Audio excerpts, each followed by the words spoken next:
I just watched again the movie Lincoln, produced by Steven Spielberg, that focuses on the passage of the 13th Amendment outlawing slavery.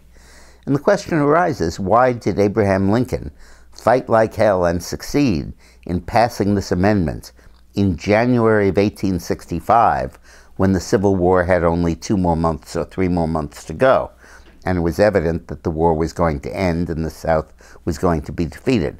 Why did he work like crazy to get it done quickly, before the surrender?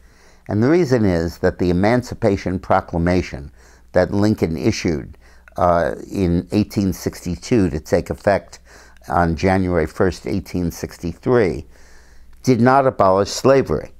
It prohibited slavery in areas then under control of the Confederacy. In other words, as a practical matter, he ended slavery every place where he couldn't enforce it. But as the Union armies advanced, the territory that was free expanded and expanded to ultimately subsume the entire Confederacy. But Lincoln promulgated that as an executive action, and he had no authority to do it, and realized that, except as a war measure.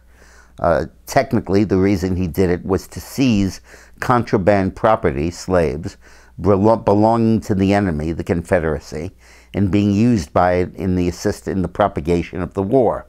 The secondary purpose was to free a lot of African-American men who could then be brought into the army to replace the white soldiers who had been killed. And he needed to, and that this was not a constitutional amendment, this was just an executive action under his war powers. Well, the day the war ended, his war powers would go away, and the proclamation would be revoked. And the question then would be, would a conservative and biased Supreme Court, the same one that had issued the Dred Scott decision, reimpose slavery in the aftermath of the Civil War? Or, and then the other prospect was that southern states who had seceded were going to come back into the Union, and could they block ratification at that point of any constitutional amendments outlawing slavery? So with that situation, Lincoln said, I have to act immediately. And a year before the war ended, he tried and failed to pass the 13th Amendment. But after the elections of 1864 that resulted in a decisive Republican majority in Congress, he was able to pass it, and he moved aggressively to do so.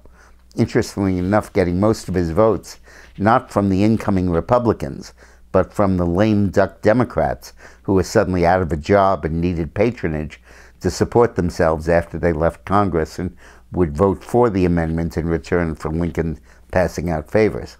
Such were the ethics of the 19th century. So Lincoln had to amend the Constitution to put in the 13th Amendment. Number one, so that slavery would be illegal after his war powers expired. And number two, so that when the new southern states were readmitted to the Union, they had to accept the Constitution as it was, that included the ban on slavery. Interesting stuff. Thanks for watching.